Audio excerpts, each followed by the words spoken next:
Hello guys, hello. Welcome. Coconut on invite each other. So, today I'm just gonna go straight to the point. How's a Friday to you guys? I love you. Um, Ninda to magumbezi again. I'm inside the blankets. No, my husband is working, so I just thought I'll catch up with you guys quickly, and then I'll leave you in peace. Good afternoon, good evening, nighttime. So here it's almost like midnight, but I just wanted to say hi to you guys.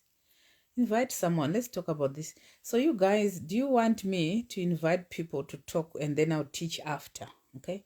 So, if anyone is interested in sharing their story about, this came about, let me tell you how it came about for me to think about talking about rejection, people who are being lonely, no friends, nothing. So I posted something here and I said, you become the sum total of your environment.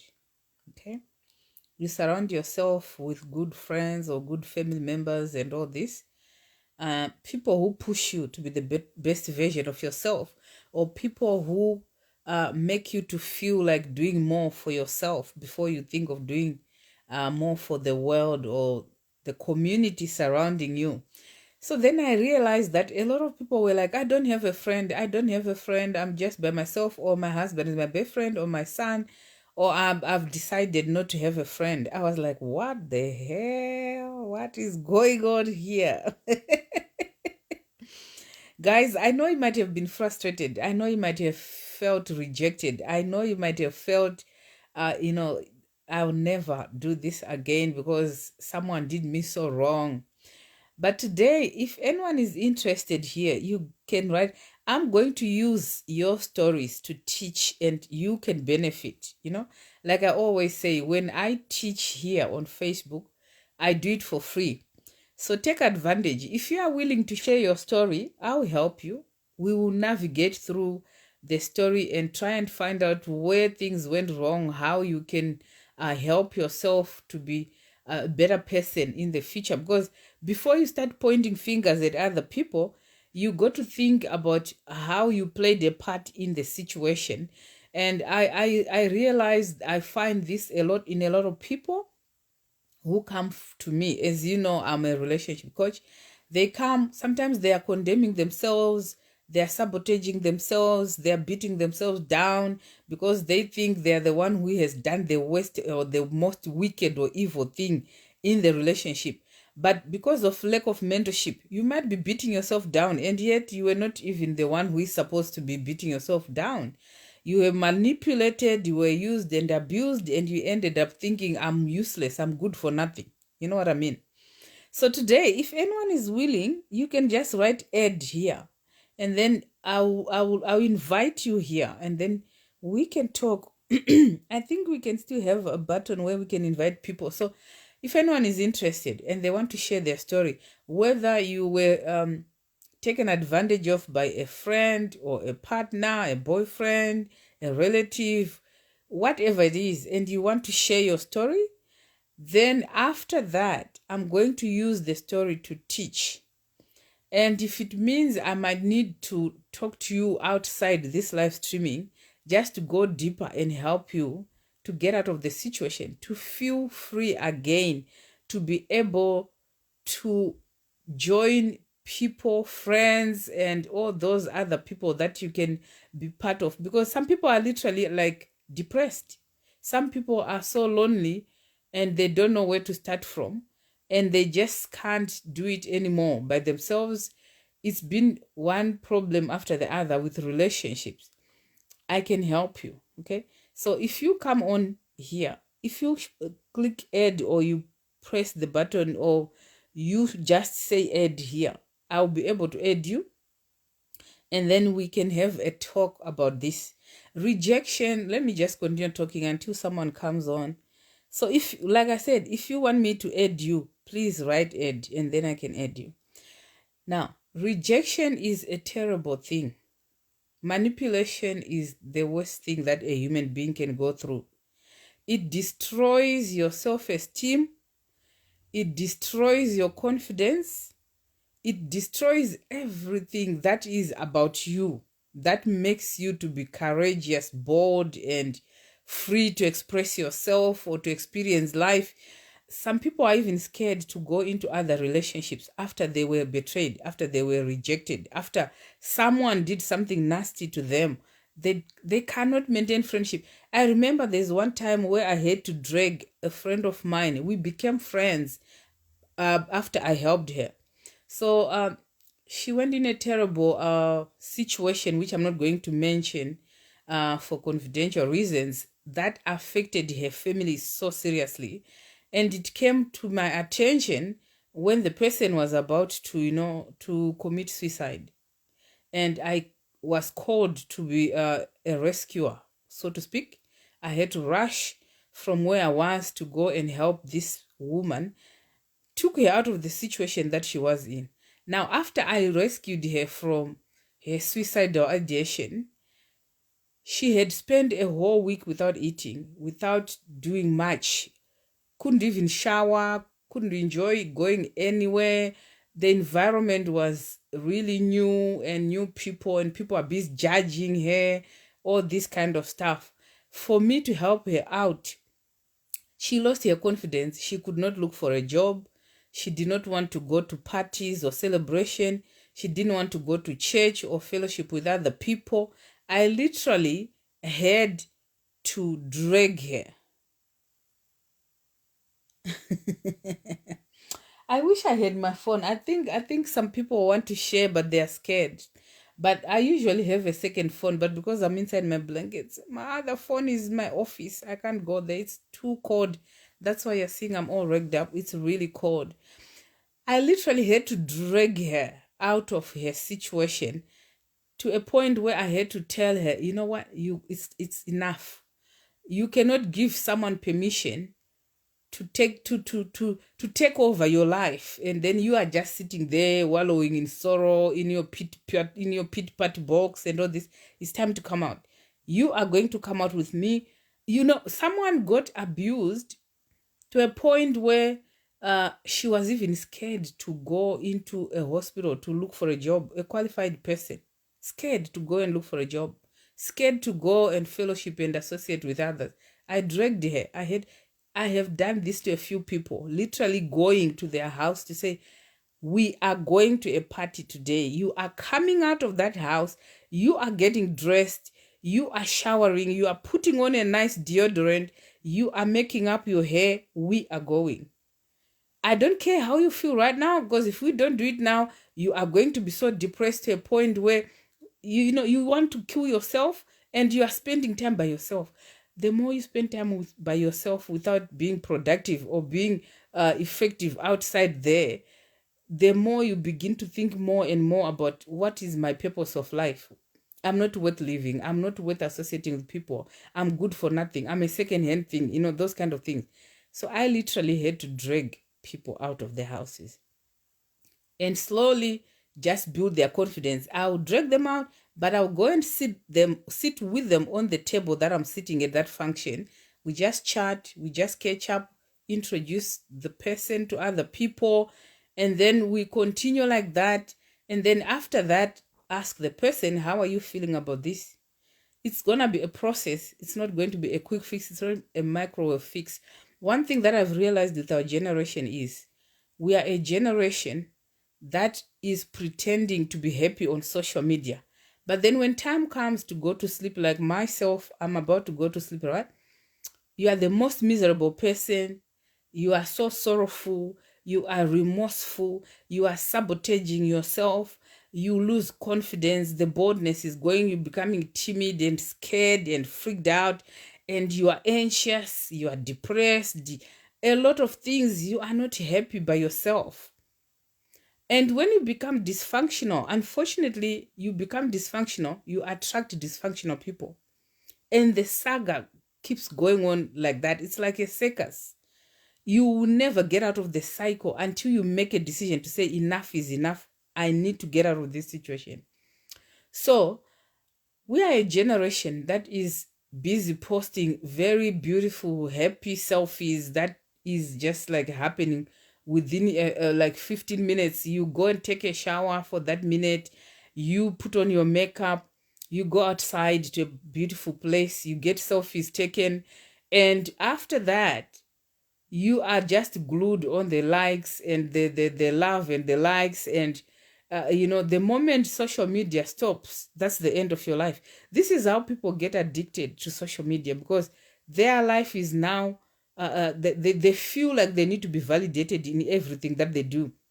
But in reality, there is no joy, there's no peace in the marriage, there's no happiness. I always say to people, so many people that you might even never thought possible in your mind, they come here, they pretend to be happy with their partners. Oh, chihelele, mofela, mamo special, and manjenjenje, this and that. Outside social media, they are the most miserable people. They are the saddest of people. They are just covering up for each other until God comes back in the form of Jesus Christ here on earth. They are so sad. The sadness is really bad. Now, when we started this cycle of COVID-19, this period of COVID-19, it became even worse, because with some people, they found joy going to work every day. They find joy doing some party things and all this. And now you are stuck with that person inside the house. You are stuck with that person who is bringing you and pushing you and pulling you down. And now you don't know where you are going. You can't even remember where you are coming from. Your future is so gloomy and all that. But then when you get out of that house, just 1 minute, you are taking selfies. You are the happiest couple ever. You are the happiest person. You are the happiest boyfriend. I was once like that. Trust me. I'm coming from there. Do you hear what I'm saying? Me, I minister life, and I minister by my example. When I was in my first marriage, people used to admire us to the end, to say, oh my God, I wish I was Gladys and this person. I wish I was Gladys and this person. This is the best marriage ever. And yet, driving to the part where we are dancing like we are going to lose our minds, we weren't talking in the car. It's either we were not talking, or we were yelling at each other in the car, or the husband came home early in the morning from a pub or a girlfriend, I don't know, and you are mad at each other like, where have you been? And then after coming back, there's a party. And because you have RSVP'd, you have confirmed that you are going. You can't change. It's embarrassing. So you turn up anyway, and you put on a plastic smile, a fake smile. You are dancing like you are mad, and people think you are the best couple in town. You are the best boyfriend, girlfriend, partner, fiance, whatever you want to call it, friends. And yet you have very serious, detrimental, life-threatening, unresolved issues that just happened. Now, I learned along the way in my life through my mentor that saying no is a godly answer. Saying no is a godly answer. You guys saw my photos. I was going down the drain. I looked so old. The photo you saw me that I was comparing with my photo now,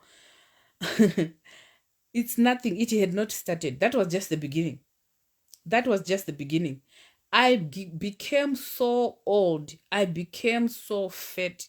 I lost interest in exercising. I lost interest in eating healthy. I lost interest in talking to people over the phone. I would eat, you know what they call seafood diet? Anything that I saw with my own naked eyes, I would eat. I didn't even think twice about it. I would not drink water. I would drink juice, fizz drinks. I will eat junk, sadza, breakfast, morning, bread, anything, fatty foods, whatever. This is what happens when you are getting into depression, okay? Until I had to make a decision to say, what am I doing? Where am I going? If I continue like this, I'm going to become hypertensive. I'm going to become diabetic. I'm going to suffer. I'm going to kill myself. And if I kill myself, what's going to happen to my child? I started to think properly and began to take my own life seriously. And I started telling myself, Gladys, you come first. You need to look after you, for you, not for anyone else. Even the Bible says, only until you love yourself that much, then you can think of loving your neighbor. If you can't love yourself, Forget about loving other people. It's all fake. It's all, it's a waste of time. You are killing yourself pretending. So I had to tell myself, if I'm drained, if I'm tired, if I can't make it, if I'm frustrated, if I'm upset, if I'm angry, I'm going to tell the person something came up. I cannot come to the party. Something has happened. I cannot come to that function because I need to look after me. And then after I say no, I do a self introspect or retrospect or extrospect, whatever aspect you can think of. Then I do something that I enjoy doing or I love doing, or I'll go for a walk. I'll put on worship and walk, or I will put on a beautiful sermon and go for a walk, either with my baby or with some friend or someone, or by myself, my me time. Or I'll put on a beautiful movie and begin to just ponder over what's been happening in my own relaxed environment without being hyped up. And then I begin to think properly. I begin to do things right. I begin to look after myself. I feel like I want to bath or take a long shower or whatever. I would look after myself first. And after that, I'm in my right state of mind to think right and do things the right way. So I'm telling you now, a lot of people in this generation, they are very good at pretending on social media. And we are impatient. We are very impatient. People do not want to solve issues. I'm one person who hates tension. I have been betrayed before. People have run away from me before, rejected. But I want to tell you the truth. The time of rejection is time for you to reflect. God is trying to send a message to you to say, you are not being rejected, but they are not fitting you in because they are rejected themselves and they are not seeing the value in you. So instead of you seeing yourself as a rejected person, just know the person does not see the value in you. So therefore, they don't deserve you. They do not deserve you. Instead of you feeling rejected and beating yourself down, begin to work on yourself even more. Work on yourself even better to become the best version of yourself, so that when people see you in the future, they will know for sure that you are not rejected. But the people who did not understand you and the value that is in you, they are going to come back to you. And I always say they'll come back to you Nicodemously, because now you have put value on yourself, what you are doing and the way you are going. Because when God has removed you from that negative, toxic environment, He will create a place for you that is suitable for what you can offer. Do you understand? He will bring people across.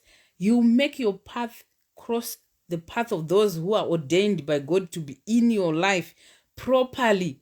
Don't show desperation in any way. You understand what I'm saying? Stop being desperate for friends. Begin to focus on who God says you are and what He says you can do. When you begin to do that, you are going to see that value is going to increase in you. Your circle of friends is going to reduce, and your value, as the circle of friends reduce, the value increases, because you have time to spend on doing valuable things.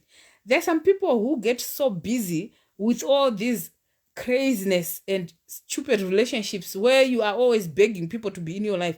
You should not beg, but there's no reason for you to be lonely and alone and feel betrayed and rejected, because if you open your spiritual ears properly, you are going to hear the voice of God as to where He wants you to go, who to connect you to, and your life will be going in the direction that God wants you to go into.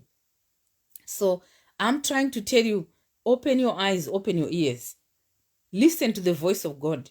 He knows the plans that He has for you. Jeremiah 29:11. He knows the plans that He has for you. Plans that are good, to give you a hope and an expected end.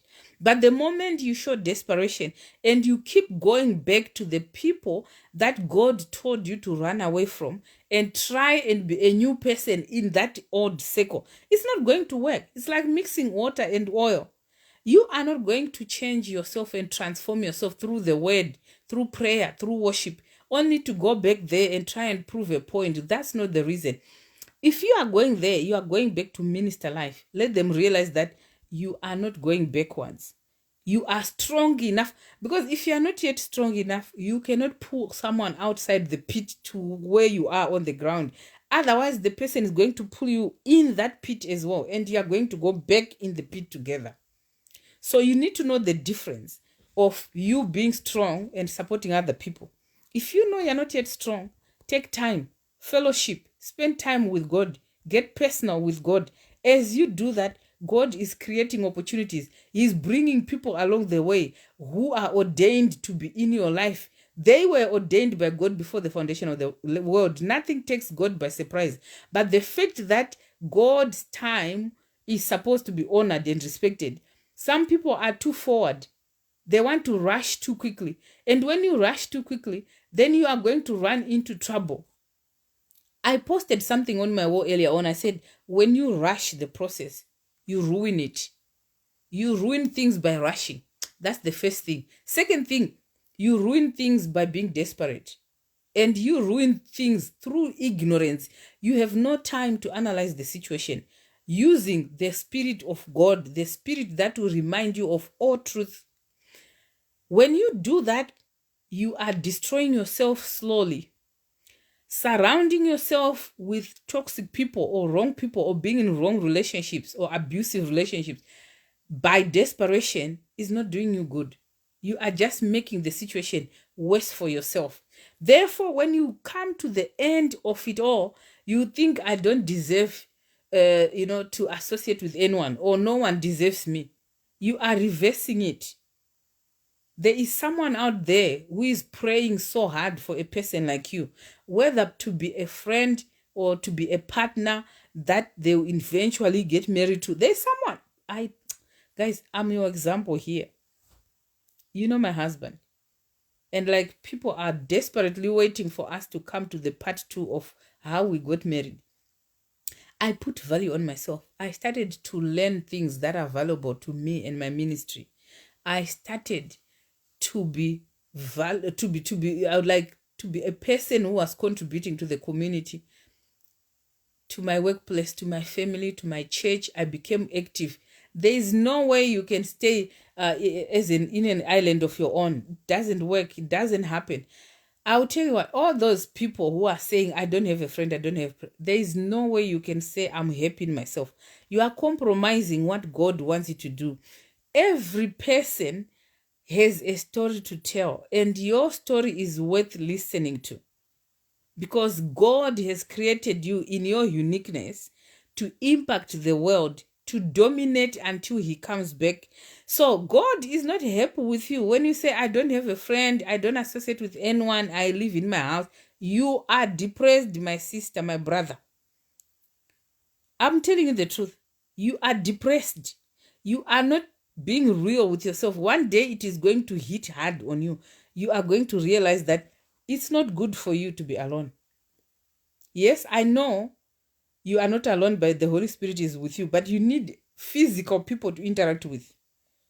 Even Jesus himself had to put on the flesh for him to operate on earth. So you can have the Holy Spirit in you. Your spirit is intertwined with the Spirit of Jehovah, but you need physical people to interact with, to associate with, for you to be able to achieve your goals, your dreams, your vision. You need people. This is the reason why Jesus said to Peter, get behind me, devil. He did not say, get behind me, Peter, because if you are in the system of saying, get behind me, Cynthia, get behind me, Pakamani, get behind me, Claire, get behind me, so and so, you are going to be left with no one in your life, and the misery begins. That's when suicidal ideations begin to happen in your mind. That's where you begin to think it's better for me to die. The moment you're thinking of dying, are you still telling me that you're going to be able to fulfill your divine prophetic destiny? No, you won't. You won't. This generation is full of people who will tell you, peace, peace, where there is no peace. Jeremiah 6:14. Peace, peace, where there is no peace. It doesn't work. It does not work. You cannot say peace where there is no peace, because you are making it so worse for yourself. There are some people who are good at saying, for the sake of peace, let's do this. For the sake of peace, let's not do this. For the sake of peace, I'm not going to discuss this. And you are always apologizing to people that are supposed to apologize to you because you have just gone so low to a point where your self-esteem, your confidence, it is going down, and you don't see anything wrong with that. Now, it's time up. Okay? It's time up. Time to play relationships, time to play marriage, time to play church is over. It's time to arise and shine. Okay? Do you hear me? It's time to rise up like a sleeping giant and begin to tell people your preference of treatment. You cannot be treated anyhow. People cannot be tossing you up and down. You cannot be running hither and thither and just stay there and expect things to happen automatically. Open your mouth. Express how you feel. Tell the person how you feel and show how you feel. And then when you do that, people will begin to respect you. I wonder, people who say, even in relationships, there's an issue. Circumstances of life happen. Eventualities of life happen. Issues of life happen. As long as you are associated with people, things are going to come up. But the thing that blows my mind is when someone knows there's an issue that needs to be addressed and they decide not to address it and decide. We are a generation that is connected too much to our gadgets than reality. So many people, you just have a misunderstanding on the it breaks my heart. You have a misunderstanding in the morning with your husband and he blocks you. He blocking your own wife on the phone because you had a misunderstanding and you can't stand talking to her. Therefore, you block her. Blocking your own husband because you cannot stand him. You can't discuss the issues. No, I'm not saying people should stay in abusive relationships because that is also as bad. But at least do yourself a big favor. Explain the situation. Allow the person to have a productive discussion. Pray about the discussion first with the person involved. Have a productive discussion. And try the best you can. If you realize it's not working, then you have to move on with your life because you only have one life to live and time is moving. But have you done your best to address the situation at hand? If the person is blocking you and you want to have a discussion or you are trying to talk one-on-one, because it is important to express yourself like this. I always tell people, 97% of communication is your action, your mannerisms, your behavior, your attitude, your character towards the person you are communicating with. Only 3% is your voice coming out. So sometimes do yourself a big favor by being patient. You get upset with your husband or your wife. You are at work. Stop sending messages that can be misread by the person. Because when you are offended with a person, the tone at which you read the message might be different from the tone of the person who is writing. How are you going to explain it? How are you going to explain it? The person might read your message in an angry tone, and yet you are calm and collected. And then the person comes home, oh my God, it's explosive. Sometimes it's important. You know your person, you know the person you're involved in a relationship. Take time. Be calm and collected. Be patient. The people that I do coaching with, I always tell them, be patient. Sometimes I'll tell them, send me a message, and I intentionally don't even respond because I'm testing their patience, because I will have taught them patience. It is best to have a one-on-one conversation. If you know your person does not understand the way you write your message. There are so many people who lost valuable relationships because the person on the other end misread or misunderstood or misquoted the message that they had sent. This business of sending messages, I stopped a long time ago. If I realize someone is not happy with me, I would rather have a proper conversation with them one-on-one. We read the word of God about the situation at hand. We talk about the situation, we correct it. If the person still says, I forgive you or I forgave you or whatever, but I don't want to be closer to you anymore, that's okay. You have to respect their space, knowing that God is going to bring a better person for you. Don't force it. What I just don't encourages for you to abandon relationships altogether because someone disappointed you, someone let you down, someone betrayed you. It's not healthy. At least you need to have one reliable person. When I say reliable, I'm not saying share deep, intimate stuff about your life, because your friend today can be your enemy tomorrow. And when people are upset with you, you do not know what they are going to do with that information. I always say share a bit, don't share too much. Don't share to a point where you're exposing yourself. If it is things that are really deep in your heart that are affecting you, if I was you, I would share with a professional, okay? Share with a professional who can help you. If it is something that if a person shares with someone later in life, I promise you, don't do it. I know where I'm coming from. Don't do it. Why? Because tomorrow, it is going to be another story when this person begins to share all the secrets of your life, all the intimate stuff of your life. Mangwana shwaka, mangwana unozhamba kuchema chako. This is why people will get to a point, this person let me down. I'm never going to be friends with this person, or I will never be friends with anyone else. Don't write it off, but you just need wisdom to know what to share and what not to share. Because you cannot write people off. You never know the person that you need. Life has a way of doing things to us and for us. You can't write people off. You hear people saying, God bless you, and they're so angry. Don't even be alarmed. Don't be scared. Don't be petrified by those kind of people. And they leave and they block you. Yeah, and they're saying that in anger. I can promise you, there is a man who was a professional caser. Professional, hired. Someone who was being hired to case people. But it happened at one point in Numbers 22 verse 24 going down. There is a man called Balaam. He was a professional in casing people. There are people who case people left, right, center. And let me tell you this.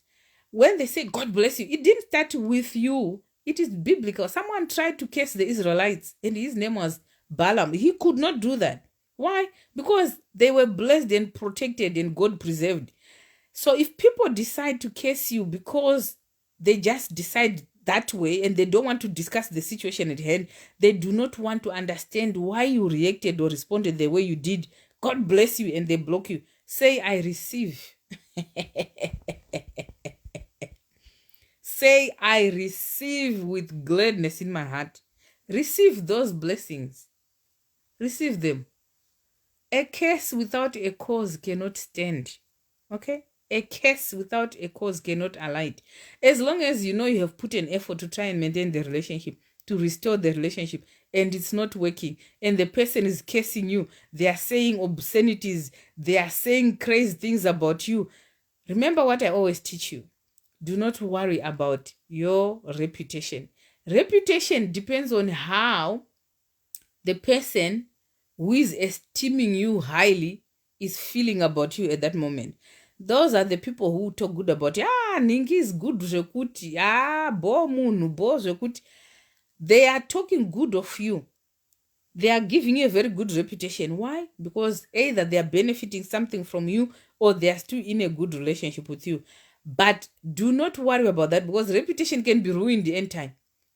When the person decides, I do not want to be friends with Gladys anymore, they can ruin the reputation. Excuse me. Reputation does not matter. What matters is character. Get that right.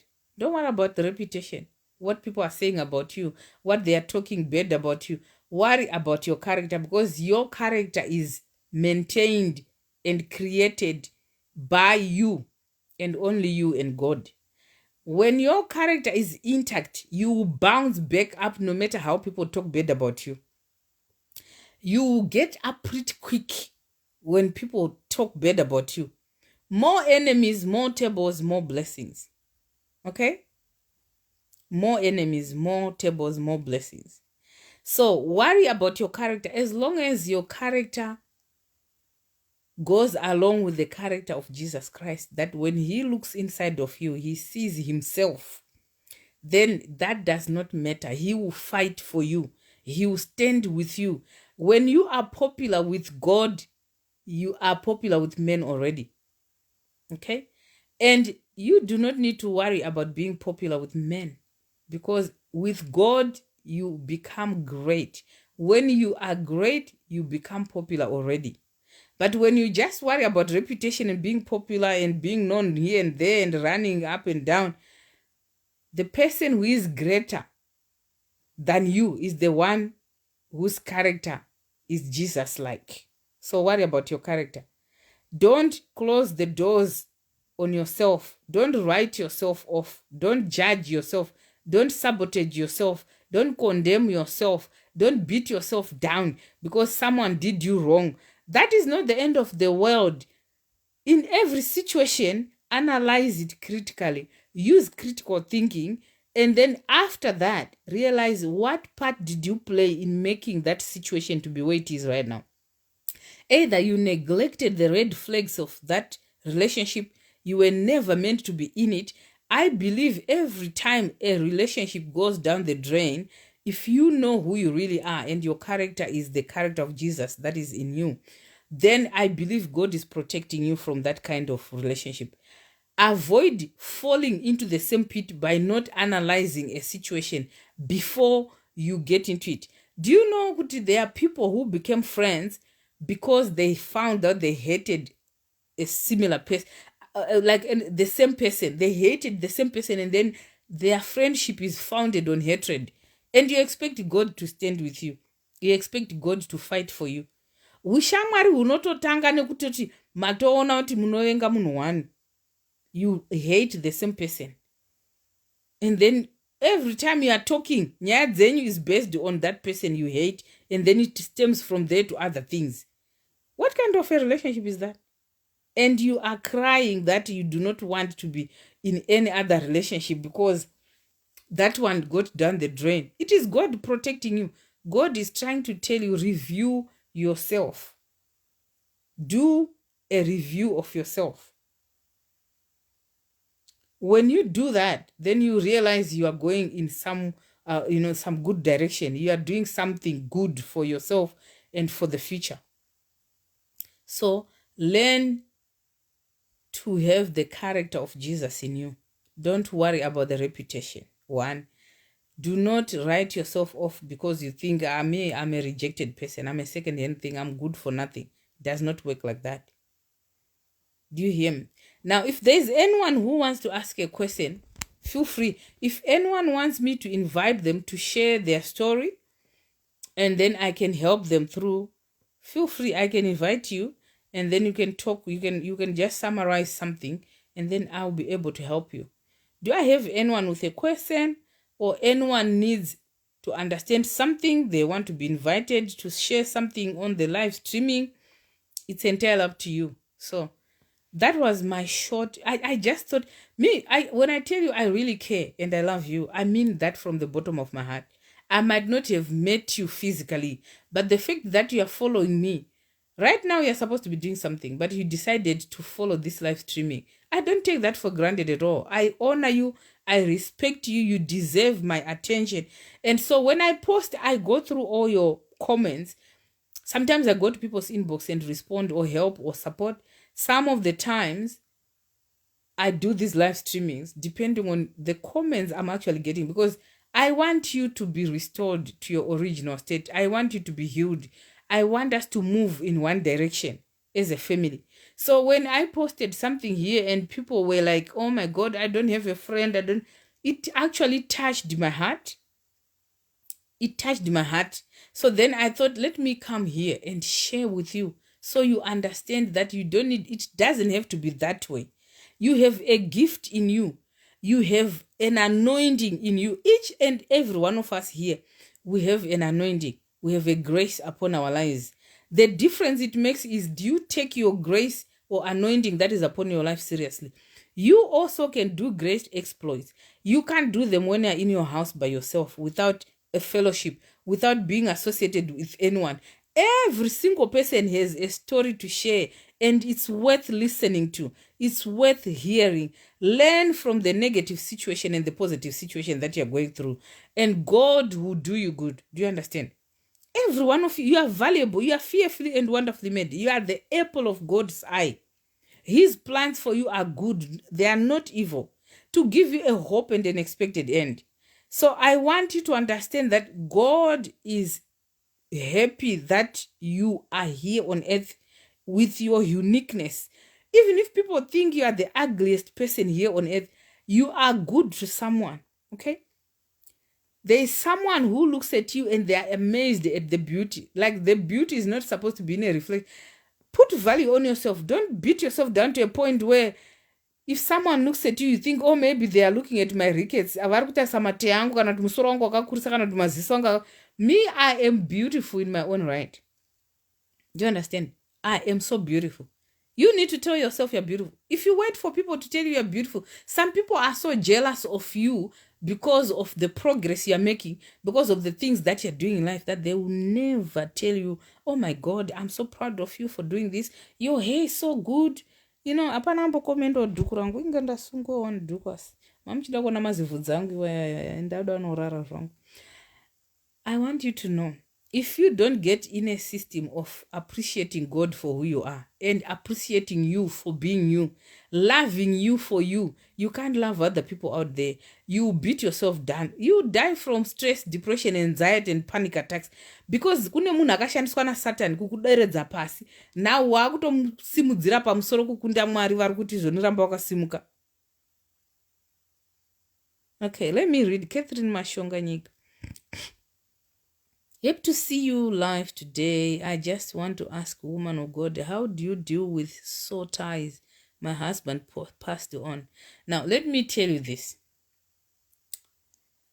There's a difference between, the evil sore ties, that I think that's what she's talking about, and you having a place, someone having a place in your heart because you were once husband and wife. It is not a case, the only problem that comes is when you are worshiping that dead person, appreciating them and loving them. I shared this the other time. Appreciating them and loving them is not an issue. It's not an evil thing. It's not a sin. This person, you lived with them, you were sleeping in the same blankets, and you said, until death do us part. Now, death do us part is the physical, that physical. Yes, marriage is not there in heaven. Like, there's no husbands and wife there. We know the Sadducees asked this question. This was done by God for you to enjoy here on earth. Now, when this person goes, you do not have short-term or memory loss. Don't rush to say sore ties. You have a memory that God gave you that is intact. And you cannot say the person has died, I have forgotten about them, I will move on with my life. I don't, you can dream about your ex-husband. Stop cursing them. Stop cursing them. Unless it's your husband coming in a dream, giving you instruction, do this, do that, do this, do that, and then you follow the instruction. Then that's the time you got to know this is a familiar spirit. It is the enemy using your husband and using his face to disadvantage you and confuse you and give you pain. You have to know the difference. But dreaming of your husband with doing, like, as in maybe being in places that you used to be or doing some funny things you used to do, he is still going to remain in your mind. I don't know whether to speak in Shona. Let me try the best I can. He will remain. Right now, I think of my father. My father died 2007. I can dream of my father going in the places that I used to go with him, laughing and running after him. He's not giving me any instruction or anything. And remember this, if your husband died in the Lord, he has become, according to Hebrews 12, verse 1, he has become part of the cloud of witnesses who are looking down on you and said, I ran my race, I finished my course. What's your name again? Catherine. I ran my race, I finished my course. He's cheering you up. Maybe you have kids together. He's telling you, I'm supporting you, I'm cheering you up. Keep running your race so that you will finish your course and we will meet each other again in heaven. Right now, continue to do what you need to do and keep doing it well. Fulfill your purpose. Continue to move forward with your life. What causes you to continue dreaming after your husband over and over again? Sometimes you did not grieve properly. Lack of proper grief causes your mom. You know what happens during the day? Like your mind, you have an unconscious mind. Then you have the conscious mind. And then you have the subconscious mind. You understand that? So your unconscious mind gets everything in it. And then the subconscious mind has to sift what to keep and what to remove. And then your conscious mind will take what you need. Okay? Because if everything that comes into you is going to be impactful to you, you become a dysfunctional being. So I want you to understand that it's not evil for you to dream of your husband. People want to demonize every other thing, and it's not biblical. You want to demonize everything. Everything is just evil. Everything is evil. Dreaming about your best friend who has passed on is not evil. Stop cursing them. Stop. I cancel this. I nullify you. Get out of me, devil. Yeah, just because they are not alive in the physical body, they have become a devil.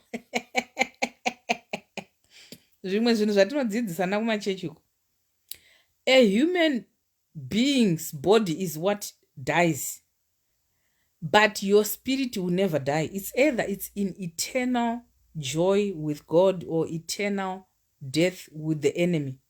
Understand that?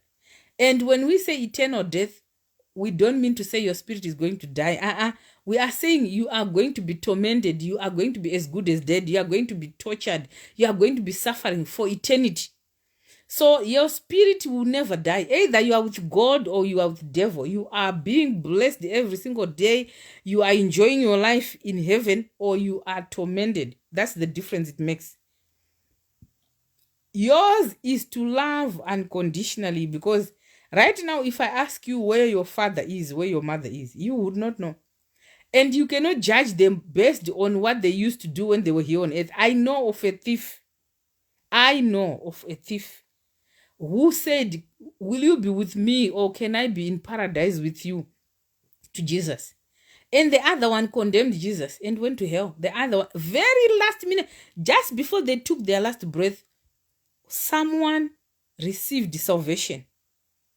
So I never judge people to say, based on what they were doing here on earth. You don't know whether someone repented in their last minute before they died.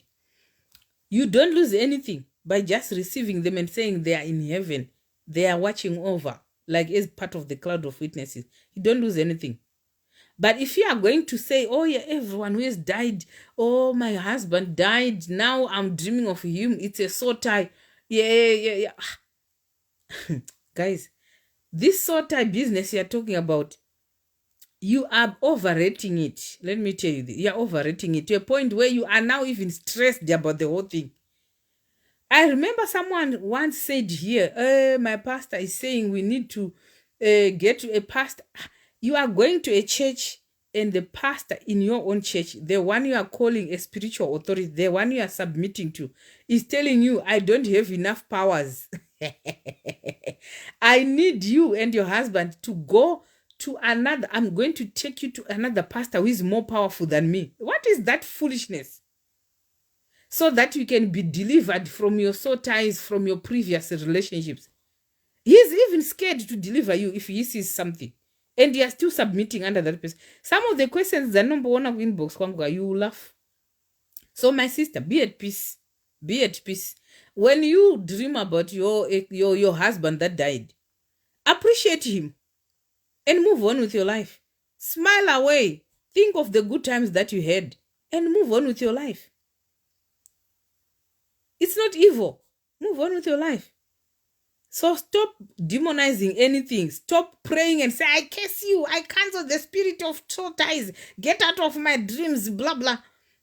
Instead, if you keep having those dreams all the time, you need to sit down and ponder. Maybe you are so stressed. Maybe you have kids, you have no food, you have no fees, or maybe the person that you are married to now or you're in a relationship is not looking after you, and that whole day you wish you, in your mind, you can't afford but to think, oh my God, if it was Jeremiah, he could have, today's Valentine's Day, if it was Jeremiah, he could have bought me flowers. You are not comparing, but he's not doing what he's supposed to do to make you forget about this other person. He's not doing what he's supposed to do. You need to talk about it. You need to go over things, not saying, oh, my ex-husband or my husband who passed on would do this. No. Talk about your current relationship. What is wrong in it? Address it. When you are happy, you will find that you will not continuously have those dreams about the husband who passed away. You won't. I promise you, you won't. Hear it from me. I haven't gotten a husband that passed away, but I have an ex-husband. The ex-husband doesn't even, until or unless someone talks about him to me, or we are talking about something that has to do with our daughter, I don't even think about him to say, oh, I'm dreaming about him. Oh, I don't have time for that, because God, in my waiting, in my patience, he gave me a shoulder to cry on. He gave me a husband that can support me, that can love me, that can look after me, that can wash me by the word, that can help me to put worship in our bedroom here when I'm sleeping, so that the environment is so conducive for me to hear the voice of God, to see God instead of me seeing my ex-husband. I would see God because the environment is conducive for him. What is surrounding you? What is in your car? What is in your house? What sort of music? What sort of movie? What do you watch? What do you do on your gadgets? What do you do the last thing before you go to bed? Because I don't think anyone is daydreaming of these things when they are walking. Anyway, I think I've answered that question. Let me see. Okay. Powerful teaching, Mama. God bless you. Thank you, Irene. Powerful Nomtandazo. Thank you. AC. Thank you, Mama. Be blessed. I receive. Sure, you, Mama. This is blessing. Karimazondo. Catherine, the person who asked the question, let's hear what she said. Yes, thank you for explaining it so clear to me. Yes, we had kids and he was a man of God. Oh, bless your soul. Bless your heart. He is a cloud of witnesses now, Catherine, and he's watching over you and cheering you up to keep going. Okay? So be at peace. Be at peace. There's nothing that can stop you from moving on with your life. He did his part. He's finished his race. If you are free to get married and you find someone who loves you without judging you, without manipulating you or taking advantage of you, you can get married easy. As long as you are below 65, you are not considered a widow, my sister. You are not considered someone who should be supported left, right, center. Live your life to the fullest. Be free. Move on. One day I wish I could see you and give you a big hug. I don't know where you are, but God bless you, my sister. Claire Munakandafa. That's a sign. That's a sign. Run away. I don't know what she's saying. Amen, mommy. I dreamt about my late this afternoon. Ask yourself, when this happens, think properly about it. You see there's something connected to it. Like I said, be very careful, because some devilish, evil people out there can use familiar spirit, can use faces that you know.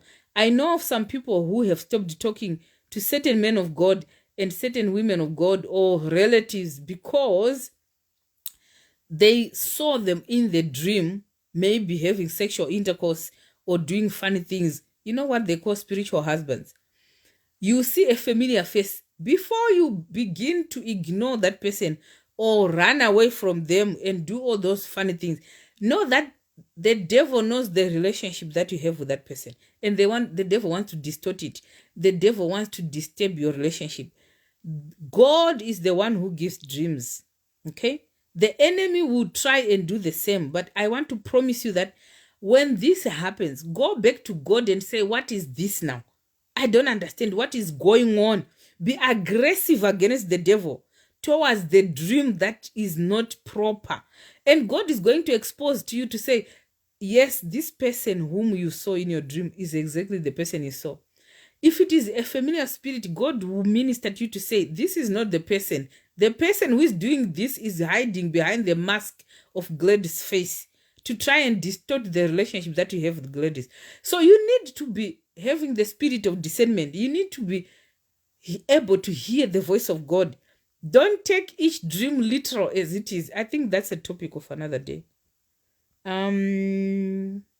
Praise Gauke says, powerful mom, thank you. You're welcome. Powerful, glory to God. This is Nens Netai. Nomtandazo hugs to you, Catherine. Oh yeah, yes. A humble woman. Hi, Winnet. Thank you. God bless you. Thank you, Mami. This is Fadzita Nanikwa. Tamanikwa. Nora Masocha, thank you for clear clarification. Dadziza, God bless you, my sister. Profound, thank you so much. Ndiri kudzidza. Tendai Pembere, God bless you. Tsepang, I can't pronounce your name. Sorry, my sister. I love you anyway. She says amen. And then Pepos Munjoma says amen. Catherine Mashonganyika says, I wish I could see you. I love you so much. My heart. I love you so much. When are you coming to Cape Town? Guys, I really want to come. It's not a joke. Do you know, I did my, you know how there's one time when I said, where are you? I posted to say, tell me where you are. And then I'll prioritize where I'll go first, second, blah, blah. Cape Town, there are so many of my followers in Cape Town. And I want you to know I love you so much. And I promise you, what God has deposited in me, you have no idea. When the time comes and I'm allowed to travel, right now I cannot travel because if I travel, I can't come back to Australia. It's literally too expensive and difficult. But I promise you, when the time comes, you are going to experience God. It's not going to be a show. It's not going to be a drama. I will leave you with an experience. I know what I'm talking about. I'm so ready. So my sister, Catherine, be very alert and keep following. When I announce these things, get in contact with me. Be one of those people that are going to be taking part in hosting me. And I promise you, God is ready to do mind-blowing testimonies through your life and in your life. You are about to enjoy your life like you've never thought before. The God that I worship is a God of widows and orphans. And when anyone takes advantage of you and you cry, God is going to see it and punish those involved in making you cry. When someone does something to make you smile, God is going to smile on them as well, on you as well, and them as well. So I want you to know, God gets touched by the circumstances of your life. Right now, until you get a physical husband, he's your husband. He's the father to the fatherless. So he's going to preserve and protect your life until I meet you one-on-one. As long as you are living for a purpose, God is ready to transform your life like never before. Now, Fadzi Tamanikwa says, that's true. I get it now. Melissa Mazvidza, thank you. I needed this. Tetes Chaiwo, thank you, woman of God. This is profound. I'm sorry if I'm not pronouncing your name right. Mnongondiziwa kuti ndiri wasu, ndiri chirungu. Lynette Pinky, thank you, mom. Melania Tavengwa, I love you so much, my sister. I learned a lot. I love you so much. Nomtandazo, she's just tagging someone. Then I can't pronounce the other part. Learning, thank you. God bless you, my sister. Winnie Chipunza, amen. Blessing Karimazondo. Even me, mama, I'm in Cape Town. Oh, I love you. We'll meet each other soon. Tariron love. Here and learning, thank you. Please keep inviting people to these live streamings that I'm doing. Keep inviting people to this page and to our group. Keep tagging people. You cannot benefit by yourself. If you want to move in one direction with those you are friends with, those you are in relationships with, come and learn the same things. When you get the same information from the voice of God, the oracle of God, the vessel that God is using to bless you, it's so easy for you to have a good relationship with your friends, your family, your husband, when you learn from the same information, the same grace. So take them. You can't enjoy good news by yourself.